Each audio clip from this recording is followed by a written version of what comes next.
Muy buenas noches, tengan todos ustedes. Estamos transmitiendo completamente en vivo a través de Zoom y simultáneamente a través de Facebook Live de Yo Soy Médico 17, a quien como siempre agradezco que nos facilite su plataforma para llegar a más profesionales de la salud.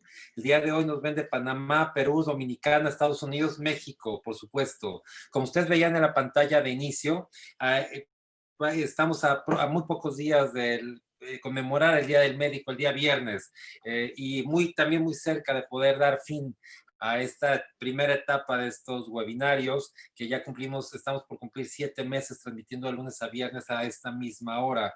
Y para tal fin estamos, para toda la comunidad médica, dando esta promoción de obsequiar unas tabletas Windows que son prácticamente unas computadoras y están solamente que poner esa clave, lo que veían en la pantalla de inicio en Facebook, y con mucho gusto estarán inscritos en esta, para que puedan hacer estas computadoras. También les recuerdo que usted es miembro de un colegio médico, o es jefe de enseñanza de un hospital público privado y requiere una de nuestras pláticas, con mucho gusto, de las de Medical Legal Center se las damos sin ningún costo, es parte, ponemos la infraestructura, ahora es la mejor manera de aportar a usted, profesional de la salud, en esta época de pandemia. También le recuerdo que todas estas pláticas están grabadas y que están disponibles para usted en YouTube. Entra a YouTube, teclea Medical Legal Center, se suscribe, están todas ordenadas cronológicamente, están completamente disponibles para que pueda volver a compartirlas, pueda volver a verlas o incluso compartirlas con algún otro profesional de la salud. Ya no está Susana Hernández los lunes, miércoles y viernes. El día de mañana, Diana López, que es nuestra invitada en materia de psicología neurológica, tiene un doctorado en psicología neurológica, estará estas 2 semanas transmitiendo una cápsula para usted en el Facebook de Medical Legal Center. Entra a Facebook, teclee Medical Legal Center y a partir de mañana estará esta cápsula para ustedes. Les recuerdo nuestro programa de esta semana. Ya le llegó por muchos medios. Mañana tenemos al doctor Alfredo González con dolor lumbar. El miércoles, Gad Gamet nos hablará de liderazgo organizacional en medicina, una gran plática de medicina familiar. El jueves, Germán Ortega nos hablará del manejo de crisis en redes sociales y medios de comunicación para médicos. ¿Qué pasa cuando sacan una noticia terrible para un profesional de la salud en redes sociales? ¿Qué tenemos que hacer para evitarlo y cómo contrarrestarlo? Y el viernes, que es Día del Médico, estaremos con una dinámica que nunca hemos hecho. Ese es un espacio completamente académico, pero ese día haremos la sección. Tendremos un stand-up comedy, denominado La Comedia Cura. Dos grandes estanduperos, Alberto Velarde y Jerry Valderrama, interactuarán con nosotros, abriremos cámaras y podremos divertirnos. Será una velada fantástica, no se lo pierdan. Les recuerdo nuestras redes sociales, Medical Legal Center en Facebook, Twitter e Instagram. También les recuerdo que cuando llegue la información de nuestro programa por Facebook, la vean, les llegue por WhatsApp o les llegue por WhatsApp o por email, ayúdenme a compartirla a más profesionales de la salud. Hay a quien le da pena, si es que cómo voy a andar compartiendo. Bueno, pues quien llega y le reciba le va a encantar, como ha pasado hasta el día de hoy. Ayúdense a compartirla para que cada día seamos más. Y antes de presentarles a nuestra invitada del día de hoy, les voy a pedir que me ayuden a que todas las preguntas en la parte de sesión de preguntas y respuestas nos ayuden a hacerlas solamente por el icono de preguntas y respuestas y no por el de chat, porque en el de chat no vamos a elaborar esas preguntas. Ahora sí, para mí es un gusto, un privilegio, que estoy muy honrado en presentar a nuestra invitada del día de hoy. Ella es la doctora Osana Karina Rodríguez Morales. Ella es especialista en salud en el trabajo, docente de la Universidad de Guanajuato, es conferencista en el Seminario Internacional 2020 de Global Pandemic Impacts, usos y oportunidades para el 2020 en el Foro de Estrategias hacia un futuro sostenible en continuidad a la pandemia. Coordinadora Nacional de Salud Ocupacional para una empresa del ramo alimentario, miembro activo de la International Commission on Occupational Health, es instructor certificado nivel 10 por la Secretaría del Trabajo y Prevención Social, tiene una acreditación NIOSH, expresidente del Colegio de Medicina del Trabajo del Estado de Guanajuato, presidente de FENASTAC México y director para la Asociación Latinoamericana de Salud Ocupacional. Quiero comentarles que en todo nuestro webinario no habíamos tenido este tema de salud ocupacional, medicina del trabajo. Y hoy para mí es un gusto que la doctora Osana nos venga a dar sus conocimientos académicos con toda la comunidad médica de México Latinoamérica con el tema Protocolo de Atención Integral en Emergencias Sanitarias, una nueva normalidad a un programa integral de salud ocupacional. Doctora, muy buenas noches, ¿cómo está? Muy bien, muchas gracias. ¿Y ustedes? Muchas gracias por aceptar. Le comentaba que este tema no lo habíamos tenido en nuestro webinar, habíamos tenido todo tipo de temas y no el tema de medicina del trabajo tan importante en este momento de pandemia. Entonces, mire, usted es nuestra invitada especial y estamos aquí para escucharlo. Lo dejo con el mejor público, que son los profesionales de la salud, y usted y yo nos vemos en la sesión de preguntas y respuestas. Muchas gracias, ya puede compartir pantalla. Gracias, buenas noches a todos. Pues es un privilegio para mí estar el día de hoy con ustedes compartiendo parte de lo que hemos podido recopilar en este tiempo. Voy a compartir la pantalla.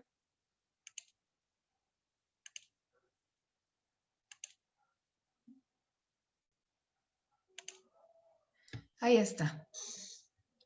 Y bueno, pues me voy a comenzar. ¿Por qué empezamos o por qué el tema? Hace algunos días veíamos por qué era tan importante hacer un protocolo, o por qué llega COVID y de pronto nos mueve todas las partes de la empresa. Tenemos que hacer aislamientos de los trabajadores, tenemos que dividirlos en comorbilidades y bueno, las personas que evidentemente nos dedicamos a la salud en el trabajo, a la medicina del trabajo, pues bueno, es algo de un protocolo que ya venimos haciendo desde hace varios años.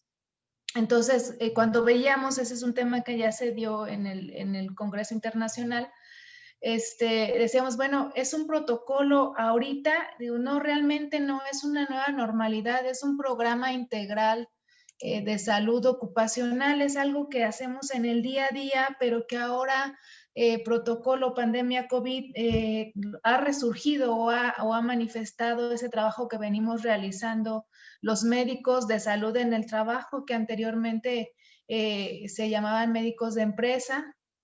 Los que estamos ahí metidos en una empresa, pues son los que hacemos este tipo de protocolos, ¿no? Y entonces, vamos a ver por qué no es ni una nueva normalidad, ni es algo nuevo para todos nosotros, es algo que realmente hacemos día a día y que forma parte de un programa integral de salud ocupacional. Como lo decía el licenciado, pueden ir escribiendo ahí sus preguntas. Al final daremos algunos minutos para dar respuesta y si no, pues nos las llevamos de tarea y seguimos interactuando vía correo electrónico con mucho gusto.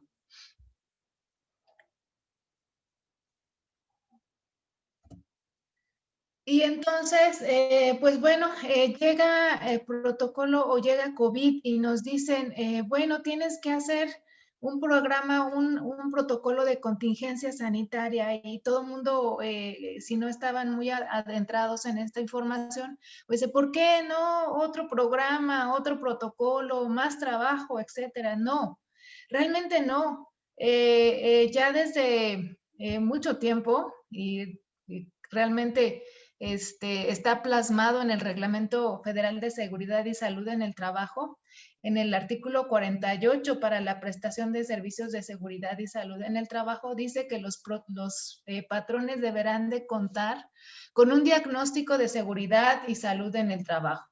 Ese es el paso número 1 del trabajo que hacemos los médicos de salud en el trabajo. Primero tenemos que tener un diagnóstico.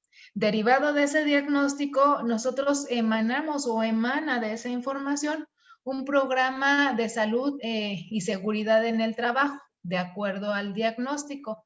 ¿Qué debe incluir? Pues debe incluir varias cosas. Debe incluir acciones preventivas y correctivas para cada riesgo identificado, acciones y programas para promover salud en los trabajadores y control de adicciones, pero una cosa muy importante que quiero remarcar mucho, acciones para la atención a emergencias y contingencias sanitarias que recomienden o dicten las autoridades. Cuando la autoridad dice que estamos en contingencia sanitaria y que hay que hacer un protocolo de atención, pues entonces no está nada más que atendiendo a esta recomendación que ya está ¿cómo se llama? En el Reglamento Federal de Seguridad en el Trabajo, y para el cual nosotros ya debimos haber tenido un protocolo general, y solamente en este sentido, cuando se dicta la contingencia, pues adaptarlo a COVID, ¿sí? Entonces, pues bueno, ya no nos vamos a quebrar, de aquí en adelante no nos vamos a quebrar mucho la cabeza. Vamos a ver cómo podemos hacer un protocolo de emergencia sanitaria, y entonces lo vamos a ir adaptando a cada una de esas emergencias o contingencias que puedan estarse presentando. No son nada raras, por ahí viene ya influenza, por ahí en algunos lados hay casos de dengue. Entonces todas estas actividades o todo este protocolo se adapta a las contingencias que marquen a los brotes epidémicos que se lleguen a presentar. Como nosotros tenemos una población cautiva, pues entonces este protocolo puede ser adaptado, ¿no? Entonces no es nada nuevo. No es algo que se le ocurrió de pronto a Secretaría de Trabajo, al IMSS, haz tu protocolo, haz tu programa. No, no, no, eso ya estaba, y realmente lo único que se dictó, bueno, es esta emergencia, la manera de actuación es esta, y lo que tienes que tener al día para cumplir o para estar en orden en tus trabajadores, pues es esto, ¿no? Y entonces se viene la emergencia y nos dice, bueno, todas las personas trabajadoras que tengas con alguna comorbilidad deben estar en su casa para prevenir alguna complicación o muerte por COVID. Y entonces la gran mayoría se pusieron a temblar, porque entonces había que clasificar a los trabajadores en diabéticos e hipertensos, con obesidad, con cardiopatías, nefropatías, etcétera, ¿no? En las empresas donde no se cuenta con un servicio médico, pues entonces hubo que hacer esa reestructuración y clasificar a los trabajadores. Las empresas que afortunadamente tienen algún servicio médico con un personal capacitado, pues ya tenían esas listas, ya nada más era diabéticos, tantos, hipertensos tantos, cardio tantos, y entonces irlos clasificando, ¿no? ¿De qué se trata? También, o qué fue lo que se ha visto durante este periodo que ya llevamos bastante tiempo trabajando sobre protocolos de COVID. Pues que evidentemente el papel del médico de salud en el trabajo o el rol juega una parte fundamental de toda de este proceso, que es el proceso productivo en una empresa, ¿no? Entonces, se ha visto que el trabajo del médico es crucial en esa parte. Entonces, ahorita lo que nosotros tratamos es de seguir impulsando, de seguir fortaleciendo esa parte que es tan vital, ¿no? De toda la prevención. Nuestra principal función como médicos de salud en el trabajo, evidentemente, es la prevención. Entonces, nosotros, ¿cómo vamos a hacer la prevención? Pues una vez que identificamos algún riesgo, hacer el programa de actuación para evitar cualquier daño a la salud. Entonces, una vez que ya nosotros entendimos por qué tenemos que tener un diagnóstico, por qué tenemos que tener un programa, entonces en base a eso vamos a trabajar. Evidentemente no vamos a poder tener un buen programa si nosotros no tenemos un buen diagnóstico, ¿sí? Si nosotros llegamos a un centro de trabajo con un programa bajo el brazo, pues eso habla de que ese programa no va a estar aterrizado a la empresa a la que estamos llegando. Nosotros debemos de conocer el centro de trabajo para poder hacer un diagnóstico y entonces sacar de ahí un programa. Si el programa, por muy bueno que sea, no está adaptado o es un traje hecho a la medida para ese proceso productivo, aunque sea el mejor programa, no va a tener un buen resultado. Entonces, ¿cuál es otro papel? ¿Cuál es otro de las actividades del médico de empresa o médico de salud en el trabajo? Pues bueno, que tenemos que estar cerca del proceso productivo. Es decir, tenemos que ver cómo realiza ese trabajador, valga la redundancia, cómo realiza su trabajo. Si es que tiene que realizar cargas o estibar, cómo realices esas cargas. Si tiene que mover alguna maquinaria, cómo la mueve, ¿no? Para ver cuál puede ser el riesgo al que se está enfrentando. En ese sentido, pues también tenemos que adaptar esos programas a esas actividades propias del trabajador. Y entonces, hablando ya un poquito más hacia este protocolo que estamos viendo en este tiempo, vamos a dividir las etapas. Entonces, nosotros tenemos un diagnóstico de salud. De ese diagnóstico de salud nos emana un programa y de ese programa hay un subprograma que se llama protocolos de atención, ¿sí? Puede ser también el protocolo de atención de protección civil, que también está graduado por etapas, pero para el tema que hoy nos ocupa es protocolo de atención de emergencia sanitaria. ¿Y cuál es ese plan de contingencia para emergencia sanitaria? Pues se divide, es muy similar o los mismos pasos o las mismas estrategias, las mismas etapas que se manejan para el protocolo de protección civil.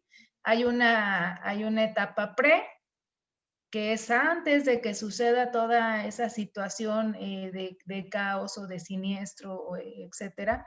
Hay una situación de durante, que es mientras está la emergencia, contingencia o a lo que estamos haciendo referencia. Y hay una post. Esa etapa post es la que va desde que se declara el término de la emergencia o de la contingencia hasta pasar por todas las etapas o lecciones aprendidas. Prácticamente se ve lo mismo. ¿Cuál es la diferencia? Pues que este está enfocado a una emergencia sanitaria. Entonces, primero hay unos lineamientos para la gestión de la respuesta. Después de esto hay una organización de la respuesta a la emergencia sanitaria. Dentro de esa etapa número 2 están los niveles que ya les he explicado ahorita: nivel de alerta y preparación, riesgo inminente, respuesta y después y hasta entonces un nivel de retorno a la normalidad. Y la última etapa, que es actividades generales en base a la contingencia, que ya sería prácticamente el post o las lecciones aprendidas. Quiero decirles que con mucho gusto esta presentación se las puedo dejar con el licenciado desde ustedes para que la puedan tener. También está el archivo en Word en editable para que ustedes lo puedan adaptar en sus distintas empresas si es que les es de utilidad, ¿no? De eso se trata, ¿no? De compartir la experiencia y si alguien tiene algún avance en algo, pues ¿por qué no compartirlo? Entonces, de eso se trata. Van a ser estas 3 etapas y cómo debemos de actuar, o sea, qué debemos de tener en cada una de estas etapas, pero sobre todo cuál es la verdadera importancia, no tanto de tener o la presentación o el archivo ineditable o lo que sea. Lo vital, el punto clave de toda esta situación es que todo el resultado que vayamos teniendo de esas etapas lo vayamos documentando, ¿sí? De tal forma que nosotros al final o a mediados del programa Si algo no nos salió de acuerdo a lo que esperábamos, lo podemos volver o podemos modificar, podemos hacer alguna intervención. Y entonces, una vez que aplicamos algún protocolo y nos da un buen resultado, pues bueno, ese protocolo puede ser replicable, ¿no? Entonces, algo de lo que nos cuesta mucho trabajo como médicos, como ya especialistas o ya en una labor de día a día, pues estar documentando resultados, estar casi arrastrando el lápiz es algo de lo que se ha visto que nos ha costado mucho trabajo. Pero créanme que este plan de contingencia se ha creado de mucho arrastrar el lápiz, de mucho estar escuchando, de mucho estar viendo qué ha estado pasando y pues bueno, se ha logrado tener un protocolo. Entonces nos vamos a ir paso a paso, espero que si nos alcanza el tiempo para revisar este protocolo. Entonces, ¿cuál es el objetivo de este plan de contingencia? Pues definir un marco de respuesta ante la identificación de casos sospechosos o confirmadas de alguna enfermedad de seguimiento epidemiológico. ¿Cuál? Pues la que esté presente ahorita en el medio, ¿sí? Si no fuera ahorita COVID, sería alguna otra. Entonces, adaptarlo a cualquiera que sea de seguimiento epidemiológico y que nos pueda afectar dentro de nuestro centro laboral. Tiene otro de los objetivos, promover la coordinación interinstitucional de la respuesta. Nosotros debemos, una vez que analicemos todo esto, debemos de saber esa enfermedad o ese brote epidemiológico, en dónde, si se nos enferma un trabajador, en dónde está el hospital más cercano a donde lo puedo llevar. Y si efectivamente ese hospital que está cercano a mi centro de trabajo tiene la infraestructura para atender al trabajador que se ha contagiado de ese brote epidemiológico, ¿sí?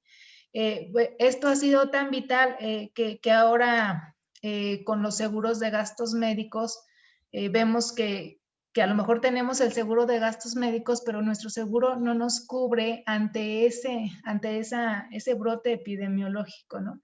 O muy probablemente dentro de nuestro centro laboral tenemos muy cerca un hospital, pero ese hospital no está en la red de nuestro seguro de gastos médicos mayores.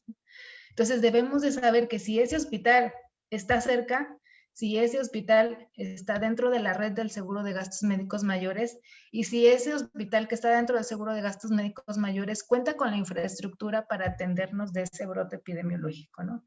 Entonces,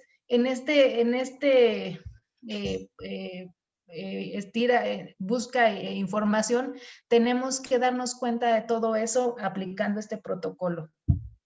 Mantener flujo de información confiable y oportuna, es decir, quiénes van a ser las personas encaminadas o que van a estar pasando la información y que esa información sea veraz y que sea efectiva, que el flujo de información sea buena y que sea de unas fuentes confiables, ¿no? Y regular las acciones y procedimientos que deben adoptarse en cada etapa, ¿no? Y entonces la respuesta se divide en diferentes niveles de salud, de acción en base al riesgo de un brote sanitario en el país y su impacto en la salud pública. Va a depender mucho de lo que vamos a ver a continuación. ¿Qué debemos de tomar en consideración para realizar este protocolo? Pues algunas características, por ejemplo, las características del agente, es decir, es un virus, es una bacteria, es otro microorganismo, cómo se propaga, ¿sí? Ahorita si es, por ejemplo, por estornudo, por tos, si es por contacto directo por piel, si es por contacto mano-boca, gastrointestinal, etcétera. La vulnerabilidad de la población, ¿cuál es la población que más se afecta? ¿Cuál es la que se nos complica más? En este caso, pues las comorbilidades que más riesgo tienen o mayor riesgo tienen de morir o sufrir complicaciones graves. Extensión geográfica de los casos. Se estaban circunscribiendo mucho a un solo país, o ya hay transmisión entre países por la conectividad comercial. La gravedad de la enfermedad, es decir, qué tasa de mortalidad tiene ese brote epidemiológico, ¿sí? La disponibilidad de medidas de prevención y control, es decir, ¿tiene algún tratamiento? ¿No tiene tratamiento? ¿Hay alguna vacuna? ¿No hay vacuna?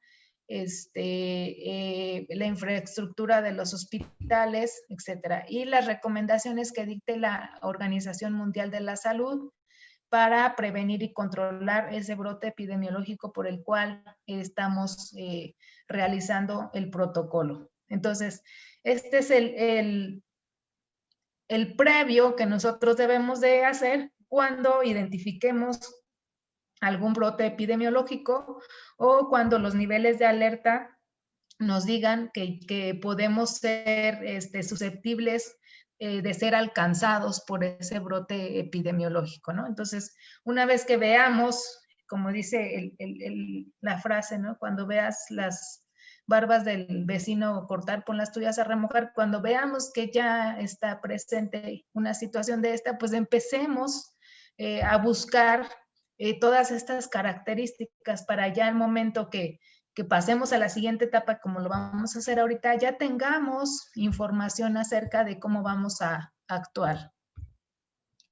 Muy, muy importante en esta situación y que ha sido o la ganancia o la pérdida en algunas empresas, la respuesta a una emergencia de carácter sanitario debe estar liderada por el área de salud y seguridad.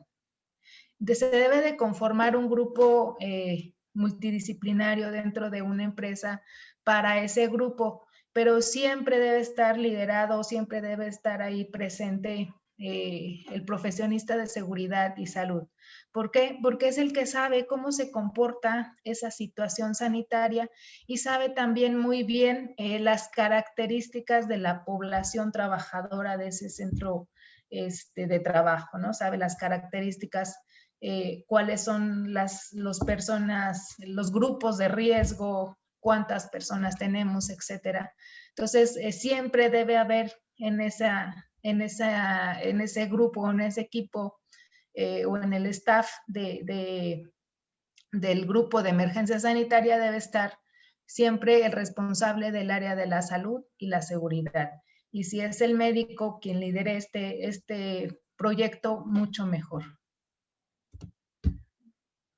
Bueno, ya en el durante, que es la organización de la respuesta a la emergencia sanitaria, como lo veíamos en la diapositiva previa, tenemos estas 4 etapas: el nivel de alerta y preparación, nivel de riesgo inminente de propagación, nivel de respuesta coordinada multisectorial y hasta entonces nivel de retorno a la normalidad.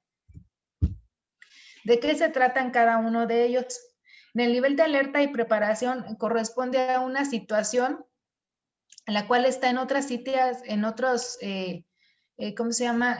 En otros países, pero no se han identificado casos aquí en México o dentro de la República Mexicana. En este momento es cuando nosotros debemos de estar ya como hormiguitas buscando la información acerca de qué se trata ese agente, cómo se puede prevenir, qué medidas debemos de tomar para evitar que los trabajadores se nos enfermen o la población, etcétera. En el caso de que tengamos algún sospechoso, cómo lo debemos de manejar. Prácticamente este protocolo se debe de estar preparando en esta etapa, ¿sí? Investigar las actividades de difusión, etcétera, ¿no? Es cuando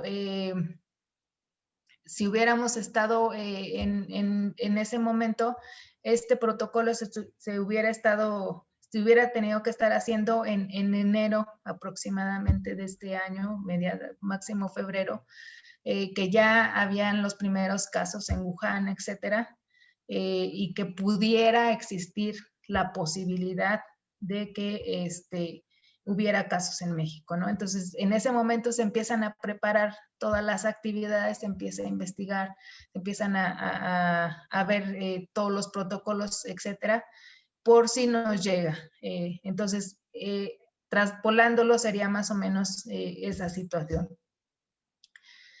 En el riesgo inminente de propagación, dice, no tenemos que hay alguno o más casos confirmados, pero todavía no hay evidencia en territorio nacional. Este tipo de respuesta tiene implementación los protocolos y procedimientos previamente elaborados. Ya tenemos con la difusión, la coordinación interinstitucional, ya debemos de ir viendo si en tal o cual hospital se atienden, incluso yéndonos un poquito más allá, cuánta disponibilidad hay de camas, si se requiere o no ventilación asistida, si se requiere algún medicamento específico como tratamiento. Y en esta situación ya debemos de hacer lo que ahora llamamos los checklists o el assessment o el checklist diario para identificar a los probables sospechosos, ¿no? Ahorita ya la gran mayoría de empresas, antes de que entre el trabajador, se les da un checklist en donde ellos manifiestan si han tenido fiebre, si han tenido contacto con algún sospechoso, si han tenido tos, si salieron, si viajaron, etcétera, ¿no? Entonces, en este sentido se tiene que ir preparando la información de cómo vamos a identificar a los casos sospechosos. En el nivel de respuesta coordinada multisectorial nacional, ya hay transmisión local comunitaria o sostenida en el territorio nacional que puede desencadenar o superar la capacidad de respuesta. En este sentido, ya debemos ver si efectivamente las medidas que tomamos ya se están aplicando dentro de nuestra área de influencia, ¿no? Ya está muy cerca de llegar a nuestra situación y entonces vemos si ya ese protocolo está funcionando, si tenemos que modificar algo, si dentro de lo que ha venido estudiando o presentándose de esa emergencia hay que cambiar algo, si la difusión de la información ha sido efectiva para todas las cadenas de información dentro de la empresa o dentro de los centros de trabajo, ¿no? Y en este sentido, en este nivel es cuando nosotros debemos ver o evitar que se presenten casos al interior de la empresa, ¿no? Entonces, ver cómo vamos a identificarlos, cómo vamos a aislarlos, cómo vamos a tratarlos, si es que se requiere tiempo ¿cómo se llama? De incapacidad o de estar de estancias en su casa. Y una vez que se hayan presentado algunos casos, ver cómo los vamos a retornar cuando hayan tenido una recuperación o una recuperación de la patología. Entonces, hasta este entonces es cuando nosotros podemos decir que pasamos a un nivel de retorno a la normalidad.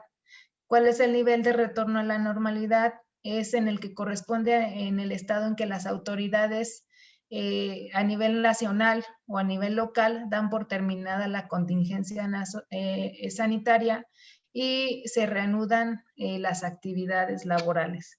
Este es un nivel de retorno a la normalidad, ¿sí? Entonces, ya una vez que ha pasado toda la contingencia, que ya se aplicó los protocolos y que ya vemos que los casos son nulos o muy bajos, se da por terminada la contingencia y entonces hay un retorno a la normalidad. ¿Cuáles son las acciones por área o por cada una de estas subetapas de la organización de la respuesta a la emergencia sanitaria? Prácticamente las acciones por área son las mismas, a diferencia de la 3 y la 4, y vamos a ver cuáles son esas. Debemos de tener vigilancia, es decir, cuál es la vigilancia que vamos a establecer para el estudio de los casos sospechosos, de los casos positivos o de los casos en riesgo, ¿no? Si hay una prueba de laboratorio que nos ayude a determinar el estado de si está positivo, si está negativo, en base a la contingencia que estemos estudiando. ¿Cuáles son las medidas de control? Si existe algún tratamiento, las medidas para la atención. ¿Cuáles son las medidas sanitarias en los puntos de entrada? ¿Sí? Si vamos a instalar algún filtro sanitario, como ahorita se están instalando filtros sanitarios a las entradas de todos los lugares, que si toma de temperatura, que si aplicación de gel antibacterial, limpiezas, etcétera, incluso lo de calzado, etcétera. Si es que para ese protocolo se va a aplicar, pues bueno, se aplica prácticamente en el nivel de alerta y preparación. La comunicación de riesgos, cómo vamos a hacer esa comunicación. Y en todas ellas, la parte última es la gestión. Es decir, nosotros evaluamos si lo anterior dio resultado y vemos su buena aplicación. Prácticamente la segunda etapa, riesgo inminente de propagación, son los mismos pasos. En la tercera prácticamente son los mismos, lo único que es diferente es el laboratorio. Si nosotros ya identificamos que sí es detectable o si nos sirve una prueba de laboratorio para corroborar la existencia de ese patógeno o de esa enfermedad, pues bueno, ya no tenemos por qué repetir aquí el laboratorio. Y en la última etapa, a nivel de retorno a la normalidad, pues bueno, solamente son las medidas de atención sanitaria que aplicamos y cuáles son efectivamente esas lecciones aprendidas que tuvimos como aprendizaje. ¿Cuáles son esas actividades generales en base a la contingencia? Pues bueno, en base a todo lo que nos pasó, ¿sí? Si ya no alcanzamos nosotros a hacer este protocolo desde que inició esta contingencia, pues bueno, vamos a centrarnos en lo que efectivamente nos dejó como enseñanza. ¿Qué nos dejó como enseñanza? Pues que tenemos que hacer exámenes médicos en primera a todo el personal. En segunda, debemos de tener exámenes especiales a aquellos que tienen alguna comorbilidad. En tercera, a los que están expuestos a un riesgo, ¿sí? Y así nos vamos. Pero vamos a tener un programa más, ahorita hablando específicamente de COVID, tenemos que hacer el seguimiento del trabajador post-COVID, ¿sí? No vamos a... alguno de nuestros trabajadores se va a contagiar, va a ser COVID positivo. Entonces, como cuando nosotros, cuando regrese ya una vez recuperado a nuestro centro laboral, cuál es el seguimiento que le tenemos que hacer a un trabajador que estuvo expuesto. Entonces, ahí vamos a tener otro programa de control dentro de nuestras actividades de salud en el trabajo. Si hay un programa de vacunación específica y general, si por aquí ya hubiera una vacuna para COVID, pues ya tendríamos que meterla en nuestro programa de vacunación. Dentro de todo el programa de vacunación, que también dentro del centro laboral debe de existir nuestro programa de vacunación. Estudios especiales de acuerdo a lo presentado, ¿sí? ¿Qué estudios especiales le vamos a hacer a ese trabajador que estuvo expuesto a COVID? Son los mismos que hemos hecho con anterioridad a todos los trabajadores, o en base a lo que ha pasado tenemos que hacer estudios especiales, ¿no? Se ha visto que sí, efectivamente tenemos que darle un seguimiento muy puntual a esos trabajadores que fueron post-COVID. ¿Y cuáles son esos estudios? Pues vamos a ver si alcanzamos a revisarlos. ¿Cuáles son las medidas de protección básica que debo de tener? El equipo de protección personal y material de apoyo, capacitación, adiestramiento que nos dejó de aprendido, cuáles fueron las lecciones aprendidas, ¿sí?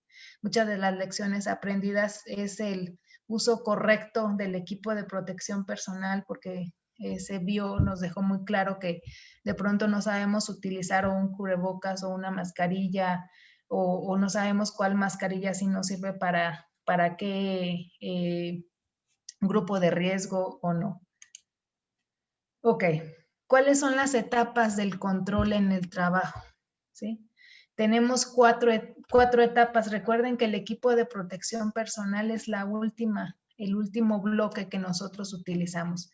Para nosotros mitigar un riesgo siempre tenemos que tener eliminación, controles de ingeniería, controles administrativos, y si no, nada de eso podemos modificar o nada de eso nos cambia el riesgo, entonces sí ponemos un equipo de protección personal. Y entonces, ¿cuáles son los que se sugerían? Ahorita hablando un poquito más acerca de COVID. Como eliminación, pues los filtros, hacer los filtros, los assessment o los checklists al inicio del trabajo, facilitar aquellas personas que pudieran hacer home office o teletrabajo y establecer una política de viajes, que esto va a ser crucial de aquí en adelante. Cualquier empresa que sea transnacional, nacional, tiene que tener una política de viajes. En controles de ingeniería, pues establecer los puntos de sanitización en el pre, o sea, en la entrada, durante el trabajo y también en el post. En los controles administrativos, pues ahí vamos a poner que si la sana distancia, bueno, también en controles de ingeniería que sí hay que poner acrílicos, etcétera, todos esos, los controles de ingeniería que ya conocemos van en esa etapa. En los controles administrativos, las distancias, los desplazamientos de grupo, menos grupos en comedores, desfasarlos incluso para la hora de las salidas y no se junten entradas con salidas, etcétera. Y en el caso de no poder modificar mucho en este sentido, en esta parte de la pirámide, pues bueno, nuestro pico de la pirámide nos dice que debemos de utilizar equipo de protección personal y adaptar el que sea el óptimo para el trabajador. ¿Cuál va a ser el óptimo? Pues bueno, de acuerdo a la contingencia vamos a ir viendo cuál es el que se le adapta. Recordemos que aparte de que ese trabajador debe tener su protección respiratoria o para la emergencia, no debe descuidarse la parte de la exposición a humos, gases, vapores, etcétera, ¿no? Entonces, debemos de ver si ese equipo de protección personal le está protegiendo en los dos sentidos, ¿no? Tanto para el riesgo propio de la empresa, como para el riesgo sanitario al que estamos expuestos la mayoría. Y bueno, por aquí les encontré algún cuadro muy bueno. ¿Cuáles son los criterios de mitigación en los trabajadores, las nuevas políticas para los retornos al trabajo? Y pues bueno, veíamos aquí, pero les voy a pasar el link porque viene clasificado por varios grupos, ¿no? Vienen los grupos por ejemplo, viene el área de docente, los trabajadores de la agricultura, vienen los trabajadores de la industria manufacturera.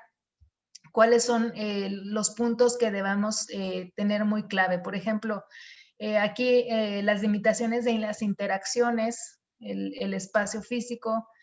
Si es que esas personas tienen que estar en interacción con algún cliente, si es que están aquí en interacción externa, las políticas de viajes, si es efectivamente necesario, indispensable que se realicen viajes, cómo vamos a establecer que ese trabajador después de un viaje pueda retornar al centro de trabajo. Las políticas de sueldo o de trabajo que se quede con todos sus beneficios o cubrirle lo más que se pueda sus prestaciones a un trabajador enfermo, etcétera, ¿no? Entonces, eso se los voy a pasar, está muy interesante para poder aplicarse. Solamente quería que lo conocieran para que en cuanto les pase el link puedan ustedes de ahí identificar cómo pueden hacer un correcto retorno al trabajo en alguna de las emergencias que se puedan presentar.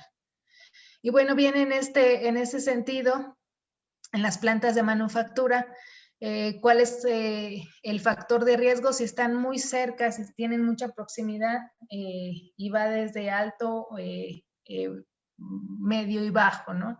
La naturaleza del contacto, si tienen mucho contacto, la duración, si solamente están poco tiempo, están mucho tiempo, los números de contactos, si se pueden estar, ¿cómo se llama? Ah, ¿Cómo se llama? Se me fue la palabra, ahorita me viene. Y los factores de riesgo. Entonces, ese es muy, muy importante tomarlas, sobre todo en cuenta para los retornos a los trabajos ahorita que ya no es que esté controlada, sin embargo, sí hay una reactivación económica y debemos de saber cómo podemos ir retornando poco a poco a los trabajadores y no exponerlos a un riesgo mayor al estar en contacto. Y entonces, lo que les decía, muy, muy importante, establecer políticas de viaje sobre todo, ¿sí? Que es de donde nos empieza desde donde nos viene la pandemia de COVID, que fue por viajes, ¿no? Entonces, las políticas de prestaciones, si se pueden hacer, si las licencias médicas pueden subsanarse dentro de la misma empresa, etcétera, si puede contar con sus beneficios. Si tenemos la infraestructura, si tenemos que estar revisándoles a la entrada temperaturas, los filtros, si tenemos suficientes cubrebocas, mascarillas, filtros, etcétera, ¿no? Entonces, eso es lo que tenemos que tener en cuenta para ya planear un retorno al trabajo. Importante si es que tiene nuestro personal interacción con personal externo, cómo va a ser su protocolo de atención para ellos o cómo vamos a estar al pendiente de esos trabajadores que reciben visitas que son efectivamente necesarias para el desarrollo de su trabajo. Y bueno, esto ya de aquí en adelante es el protocolo o el programa que en su momento fue necesario para cumplir como retorno para COVID. No me voy a detener mucho en eso, ya casi estamos en tiempo, pero prácticamente de lo que quiero que se queden mucho en mente es que este protocolo prácticamente que se nos pidió a las empresas, al principio se quedaron trabajando solamente las empresas de carácter esencial. Posteriormente fueron retomando reactivación económica poco a poco algunas otras empresas y tenían que cumplir con un criterio, con un protocolo, un checklist de retorno para ver que efectivamente ese centro laboral era seguro, ¿no? Y entonces había que contestar los cuestionarios de evidencia y ver que esas se estaban llevando actividades para proteger la integridad de los trabajadores. ¿Y qué era lo básico que nos pedían aquí? Pues bueno, tener un instrumento de identificación de síntomas, un plan de supervisión y evaluación de la salud física y mental de los trabajadores. Esto va muy relacionado con el plan de salud mental. Identificar y derivar a los trabajadores que tengan problemas de salud al servicio médico o psicológico de la empresa, de salud mental en el caso. Los lineamientos de identificación de riesgo psicosocial, exámenes médicos periódicos que permitan la atención de problemas de la salud. Este fue uno de los puntos claves para identificar aquellas empresas que no contaban con algunos servicios médicos, que no tenían identificados cuáles eran sus trabajadores que estaban en riesgo o que eran vulnerables.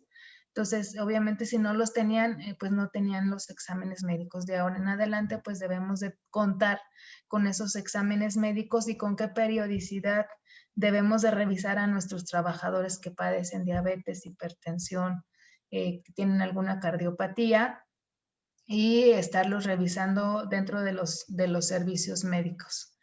Muy importante tener códigos de ética de no discriminación para las personas que hayan tenido COVID o que hayan convivido con un familiar que haya tenido COVID, para tratar de la salud mental de ese trabajador esté cuidada, ¿no? ¿Cuál fue una situación muy delicada durante, o cuál ha sido una situación muy delicada durante esta pandemia? Pues es, por una parte, el trabajador que se contagió de COVID y que fue COVID positivo y que tenía miedo de retornar a la empresa porque creía que lo iban a señalar por haber sido positivo. Otro problema es el trabajador que tiene temor de ir a la empresa o que cada día se levanta con temor de estar en la empresa porque se puede contagiar de COVID, ¿sí? Y otra persona, pues es aquel trabajador que es vulnerable y que también tiene el gran temor de contagiarse porque es vulnerable y tiene un riesgo más elevado. Entonces, debemos de tener muy en la mente esa situación, el código de ética por un lado y por otro lado nuestro programa de salud mental, porque otro de los problemas importantes que se viene después de toda esta situación es atender la salud mental de los trabajadores. Y bueno, pues prácticamente casi en tiempo terminamos esta charla. Me fui muy rápido, es poco tiempo, pero espero que haya quedado claro, o si tienen algunas dudas, por aquí las podemos atender. Excelente. Adelante, doctora, adelante. Nada más quería proyectarles las zonas de influencia. Ay, no, ese no. Me regreso.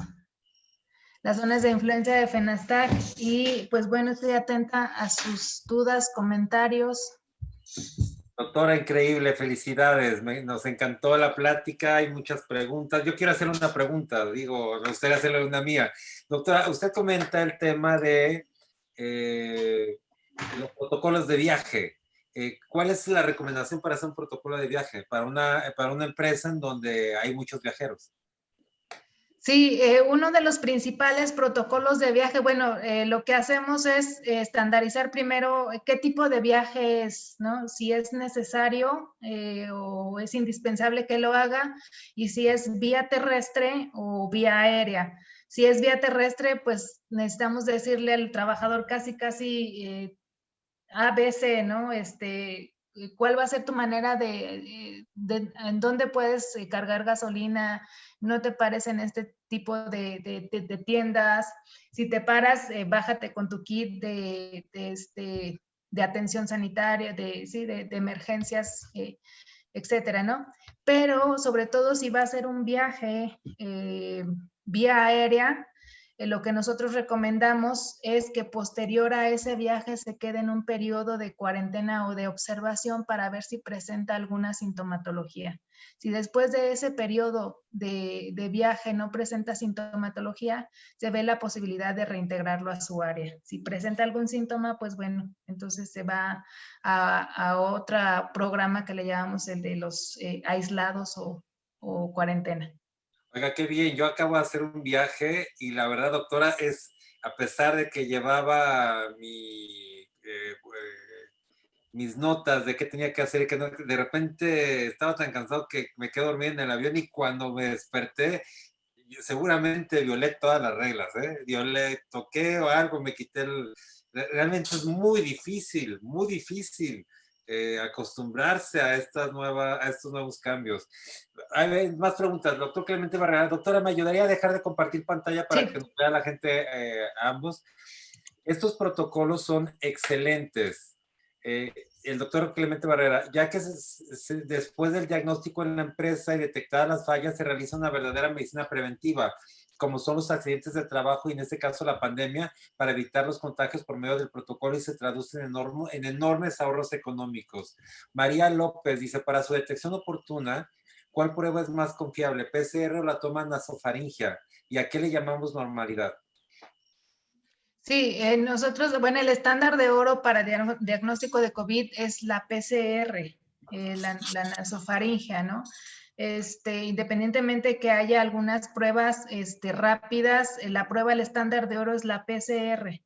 Debemos de tomarla y recordemos el tiempo que de acuerdo al protocolo, así ya está establecido, hay un periodo de ventana después de la infección, es hasta 7 días, posterior a ese ya se manifiesta si es positivo o negativo y después de eso un post que son alrededor de otros 7, 14 días dependiendo de los síntomas. El estándar de oro es la PCR y la normalidad, eso es lo que siempre preguntan en las charlas. La normalidad es cuando se declara terminada la emergencia. Ahorita lo que están llamando es una nueva normalidad. ¿Por qué una nueva normalidad?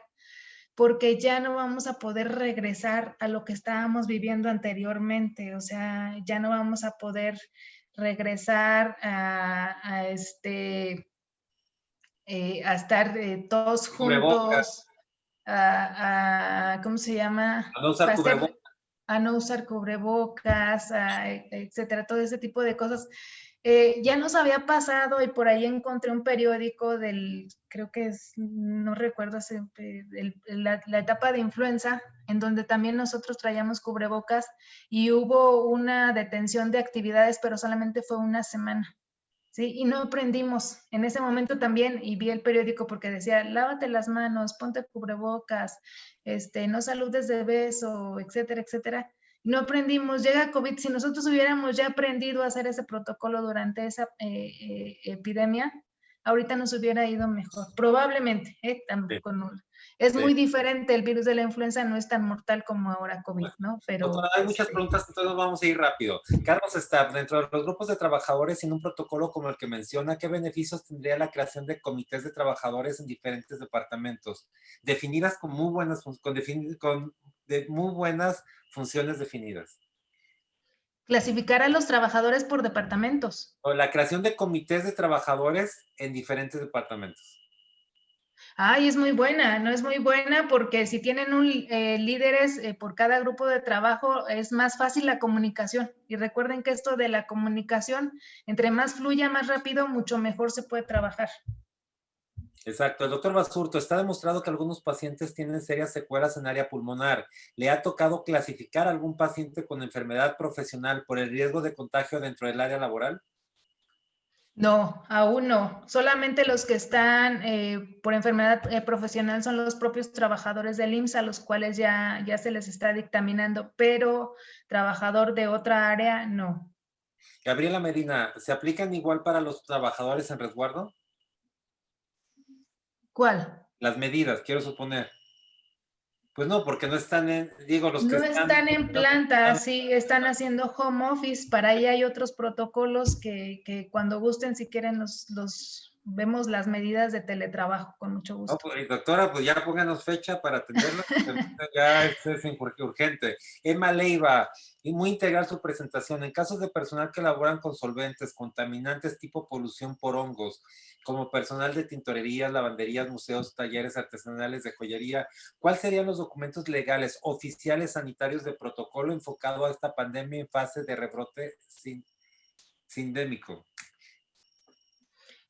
Este protocolo lo puedes adaptar también al área ¿cómo se llama? Al área que mencionas. Sin embargo, sí es importante que hagan el clic con el protocolo interno, porque las medidas de prevención son diferentes. A ver, doctora, el doctor José Arturo Chávez, a quien le envío un saludo, hace un excelente comentario. A ver, dice, también es el tema de la salud mental. ¿De qué manera se está dando este apoyo mental y qué tan relacionados están los colegios de psiquiatría para el manejo de estos trabajadores para darles capacitación? Nosotros como Colegio de Psiquiatras en San Luis Potosí estamos dispuestos a colaborar. ¿Qué opina, doctora? Fíjense que es uno de los principales, ahorita es el principal problema que se nos está dando. Muchos trabajadores tienen problemas de salud mental, ansiedad, depresión, mucho estrés por toda la situación, por miedo a perder el trabajo, por miedo a contagiarse, etcétera. Y nosotros estamos haciendo los protocolos al dentro de la empresa. Pero efectivamente, y le tomo la palabra y si me pasan después el contacto del doctor, me gustaría mucho platicar con él porque no hemos hecho ese match. Como que ahorita nos estamos nosotros enfocando mucho adentro de la empresa y sí necesitamos el apoyo del Colegio de Psiquiatras de Psicología para Amiga esta situación. Castillo precisamente dice, ¿qué tratamiento psicológico se les está dando a los empleados que se contagian de COVID? Aún no hemos llegado hasta allá, sinceramente creo que estamos en esa situación en donde apenas estamos canalizando o identificando a los trabajadores y enviando a las empresas que tienen el apoyo de un programa como el PAE, es a donde se están canalizando. Evidentemente es lo que necesitamos trabajar. Ahora, y recuerden que el 23 de octubre debemos de tener el cumplimiento total de la norma 035 de factores psicosociales. Entonces, bienvenidas todas sus propuestas de ayuda para nosotros. Sergio Pérez dice, en relación a la actual pandemia, ¿por qué no tenemos estadísticas relacionadas con problemas de salud mental en los trabajadores para la salud, su manejo, impacto en capacidades y su impacto institucional que hace falta para poder difundirlo? ¿Cuál es el pronóstico? Bueno, pues de que se atienda, no sé, doctora. Porque nos hace falta mucho documentar, ¿sí? Ya para entonces deberíamos, y yo espero que todos los que estén aquí, y yo espero que sí tengamos ya nuestro diagnóstico de factores psicosociales y por lo menos sepamos qué factores psicosociales teníamos previos a la pandemia.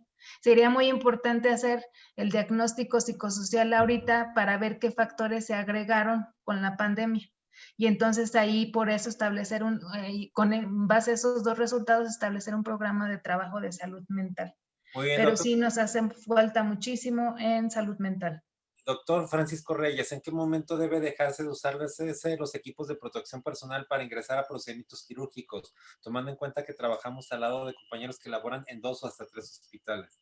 ¿En qué momento qué? Perdón, no escuché el Debe primero. dejar de usar los equipos de protección personal, pues hasta que se acabe el estado de emergencia. Todo el tiempo, todo el tiempo. Prácticamente nosotros les recomendamos a los trabajadores no te quites el cubrebocas, el protector facial, a menos que vayas a comer. La doctora María Guadalupe Castillo dice, existe mucha ignorancia. Mi hija trabaja en selección de personal y hoy su jefe le obsequió una careta y le dijo que era para que no se usara el cubrebocas porque da mala imagen. Claro que se debe usar ambas, absolutamente. Es Así correcto, es. ¿verdad? Es correcto. Doctora Posada, si quedan secuelas respiratorias importantes que necesiten apoyo respiratorio, ¿se puede dictaminar jubilación por enfermedad no profesional? Fíjense que esa conferencia la vimos el jueves pasado con una neumóloga. La gran mayoría, incluso los asintomáticos, se están quedando con secuelas respiratorias post-COVID. Tenemos que tener ese seguimiento porque después, si nosotros lo seguimos exponiendo a humos, vapores, polvos, etcétera, esa enfermedad ya puede ser clasificada como del trabajo. Acuérdense que ese riesgo lo tenemos ahí latente. Entonces, hagamos un buen seguimiento del trabajador post-COVID y veamos que no se vayan a unir dos factores de riesgo.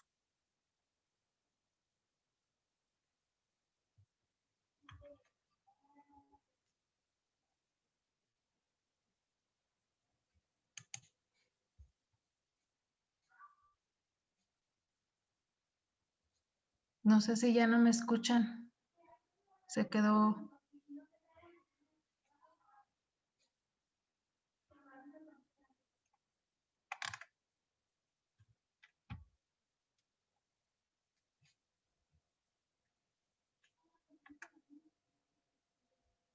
Como que el licenciado se le perdió la señal. Pues bueno, yo nada más les quiero comentar, sí, es muy importante que tengamos el seguimiento de los trabajadores post-COVID. y que les hagamos el seguimiento ahorita por lo pronto y así como quien dice a bote pronto, les sugiero tener por lo menos una radiografía de tórax, por lo menos un electrocardiograma y de tórax, de electrocardiograma y ya cuando se pueda pues una espirometría, por lo menos. Doctora, tuve un problema con mi internet, pero que me sacó de la sesión, pero usted puede ver las preguntas que están en pantalla porque a mí me las borró. Están en el capítulo de preguntas y respuestas. Ahí había una pregunta que me acuerdo que decía, ¿por qué la federación no tiene presencia en Chiapas? En Chiapas, pues porque necesitamos un grupo que se interese por allá y nos ayude a formar un grupo. ¿Ya? Ahí está. Entonces, les voy a pedir que se contacte, porque a ver si nos puede repetir cómo contactar, cuáles son los datos. Sí, ahí les paso el correo contacto@fenastac.org.mx. Necesitamos un grupo en Chiapas, necesitamos un grupo en Zacatecas, necesitamos, no tenemos en varias partes de la República, entonces sí, Chiapas, Zacatecas, bienvenidos. Excelente. Si hice una pregunta, si quedó una pregunta pendiente, por favor, ayúdenme a volverla a elaborar en preguntas y respuestas para elaborársela a la doctora, porque ahí están. El protocolo básico para salir de casa será según área, mercado, centro comercial, plaza, iglesia, hospital. ¿Cómo podemos establecer careta, cubrebocas, aseo, manos, sanitizar zapatos, tapetes, sanitizantes, tipo de dieta, descanso? A eso se refiere el doctor Clemente García. Que de acuerdo al lugar hay que establecer qué medidas tomar, doctor, ¿es así? Sí, vamos a establecer hacia dónde vamos a ir, pues el protocolo a seguir. Yo les recomiendo, no se quiebren mucho la cabeza, el lavado de manos es fundamental, no tocarse los ojos, no tocarse la nariz, no llevarse las manos sucias a la boca, porque obviamente es un virus que se transmite por la vía respiratoria y entre menos contacto haya, pues mucho mejor. El lavado de manos fundamental, cubrebocas, y se pueden utilizar gogles, mucho mejor. Excelente. Todavía me pueden hacer más preguntas y respuestas, porque si no hizo su pregunta, por favor, ayúdame a elaborarla. Dice María Cristina, ¿el paciente recuperado COVID puede aplicarse vacuna de la influenza y la de neumonía?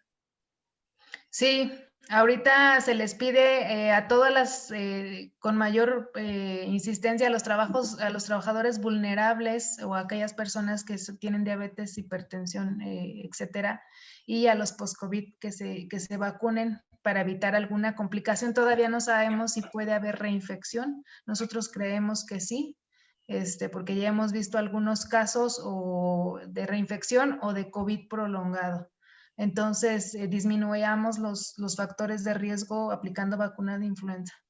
La atención, Alejandro Ramírez, la atención a la salud mental es prioritaria, pero no hay suficientes psicólogos en nuestro país y el sueldo es bajo. Y en la Ley Federal de Trabajo estamos como técnicos los psicólogos.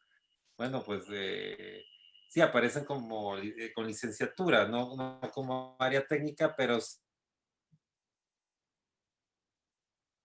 no sé, no profesionalizarla porque está muy bien profesionalizada, más bien valorarla más. Doctor Agui, nos gustaría que nos diera su mensaje final a la comunidad médica, por favor. Muchísimas gracias. Sí, yo creo que todos formamos parte fundamental en este sistema que es el sistema de salud. Cualquier especialidad o incluso el médico general juega un papel primordial en esto que es la prevención. Generalmente no se le apuesta mucho a la prevención porque no se ven muchos resultados, no es tanto como el curativo, ya te curaste y ya estás viendo. Apostémosle más a la prevención, a identificar antes de la enfermedad y creo que vamos a tener una población mucho mejor. Yo estoy en la mejor disposición de estar con ustedes en los webinars que me inviten para hablarles de temas de salud en el trabajo, que hay muchísimos. Les digo, dentro del viernes, el Día del Médico, se cumple el tiempo prioritario para cumplimiento de la 035 y ya debemos de tener esa norma por lo menos lista. Se está cumpliendo también ya en este año el tiempo para que salga la parte 2 de la 036 y por ahí hay algunas, ¿cómo se llama? intervenciones para que haya otra norma o una adecuación a la 030. Entonces, yo con gusto estoy aquí con ustedes. Avísenme qué tema quieren que revisemos y con mucho gusto aportamos algo con ustedes. No, ya quedamos, doctora. Ya es un compromiso. Quiero comentarle que nosotros a partir del 2 de noviembre iniciamos con una nueva temporada. Este webinario se llevará a cabo solamente los lunes y tendremos algunas otras actividades, pero sí, seguramente ya está agendado para más temas en medicina del trabajo. También nos comentan José Jesús García, que hay enfermedades respiratorias principalmente por COVID, obligatoriamente conllevan a modificar la ley federal del trabajo. ¿Hay algo al respecto? ¿Usted sabe algo? ¿De que cómo? De que se pretenderá modificar la ley federal de trabajo con motivo de esta enfermedad que ha causado seguramente Sí, menores. hay una iniciativa de modificación, bueno, sobre todo de las tablas, pero recuerden que ya hubo una intervención y que ya se presentó y ahorita todavía no está avalada. Entonces, bueno, ya teníamos la cita en febrero, no, en marzo de este año para la nueva reestructuración de las tablas de enfermedades de trabajo. Y entonces, pues se vino la pandemia, ya no nos pudimos reunir. Yo espero que en el siguiente año se retomen esas reuniones para que haya modificación y entonces pueda reclasificarse esta enfermedad. Ahorita sí se está tipificando, pero como por similitud, por una virosis. Y la última, actualmente hay estadísticas de los trabajadores que han requerido incapacidad permanente por COVID. Permanente. No sé, solamente les digo que ahorita está solamente calificada en los trabajadores del Instituto Mexicano del Seguro Social. Tendría que buscar ese dato si ya hay alguien que haya sido acreedor a una IPP. Se los investigo con mucho gusto y a la próxima les traigo la respuesta. Muchas gracias, doctora Osana Rodríguez. Muchas felicitaciones de María Guadalupe Castillo, Antonio Trejo, Torres Trejo, Jesús Mateos, Alfredo Méndez, muchísimas personas. Muchísimas gracias a todos. Yo quiero agradecerles, recordarles nuestro programa de la semana y el viernes, que es Día del Médico, no se lo pierdan, una velada extraordinaria con dos estanduperos de moda, especialmente aquí los vamos a tener para ustedes, vamos a abrir cámaras, micrófonos, ahora sí todo el mundo va a poder hablar, participar con ellos. Les recuerdo que esta plática está grabada y pueden verla a partir de mañana en el YouTube de Medical Legal Center. Entran a YouTube, teclean Medical Legal Center, se suscriben y van a ver a la doctora Osana para que puedan compartir su plática y puedan volver a verla y disfrutar. Muchísimas gracias por todo. Nos vemos el día de mañana. Ya estamos en las últimas semanas de este webinario. Muchas gracias por su confianza y no falten, hay que estar en todas. Gracias, doctora. Muchas gracias. Bonita noche, descansen. Gracias.